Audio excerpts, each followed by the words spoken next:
Tweaktown's GDC 2016 coverage is brought to you by NVIDIA.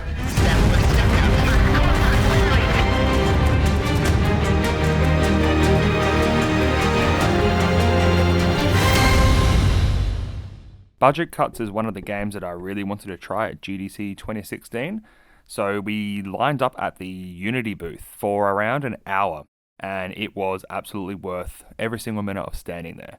Budget Cuts takes place in a giant office building where you work as a spy for Trans Corporation. You've been laid off thanks to, you guessed it, budget cuts.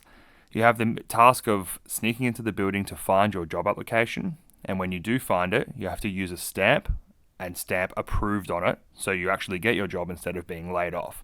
You can't walk around, but what you can do is you use a teleportation system with the HTC Vive controllers, the Lighthouse controller. You use the left one to fire a ball. The ball hits the ground and it creates a portal. Once that portal's created, you can use the left controller to look through the portal, so it acts as like a window into the world, and you can look around. So you can fire a portal, have a look at where you are going to be going. So you might be going around a corner, or you might be going into a different office, and you've got to be watching out for enemies. The enemies are in the form of robots, and these robots can kill you. So you have to be very careful about where you're going because you can't just run away. You can't turn around and run in the other direction. You have to create another portal to get out of the way and not be hurt. So we were pretty impressed with the way that the controllers worked in Budget Cuts. I thought that it was probably the most intuitive controls that we had used yet. It sounds like a lot to process over, again, a video or a written article, but when you have the two controllers in your hands, it really is an intuitive game and you pick it up quite quickly.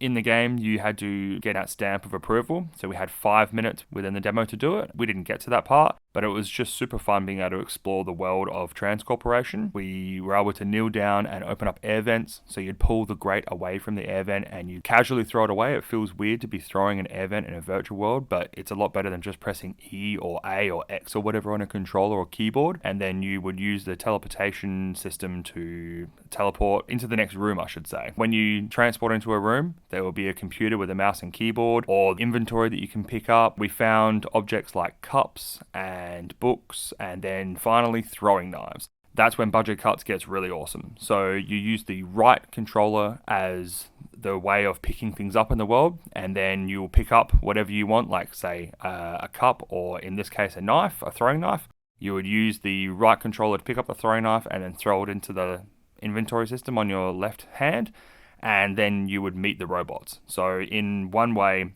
I had to teleport above the robot. I looked down at the robot to find out his walking path, and then I had a cup in my inventory, so I picked the cup up out of my inventory and I threw it in front of him to distract him, and then I teleported down below me, right behind the robot, pulled up my throwing knife and threw it straight into his back, killing him. Far more satisfying than when you just press your left mouse button on a PC or when you press the trigger on an Xbox controller or a PlayStation controller. The presence there was absolutely amazing. I actually felt like I was a part of that world. Even though it was a 5-minute demo, I was more impressed with that than most of the AAA titles that I've played in the last couple of years. The developer has put in a large amount of effort to make it a HTC Vive experience. So walking around was something that you have to do in the game. And then towards the end of the demo, I died. So I restarted the demo and I actually got to a part where I had to crawl into the roof space. So I saw a hole in the ceiling.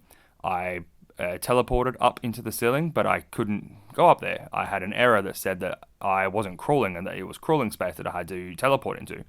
So I had to get down onto my hands and knees in the real world, and I had to then teleport up, and then I was able to crawl through the virtual space. So I did that, and I teleported next to another opening in the ceiling so I could go back down. And when I looked down, I actually had my face in the real world right down close to the ground in the real world, so I could look through the hole in the virtual world.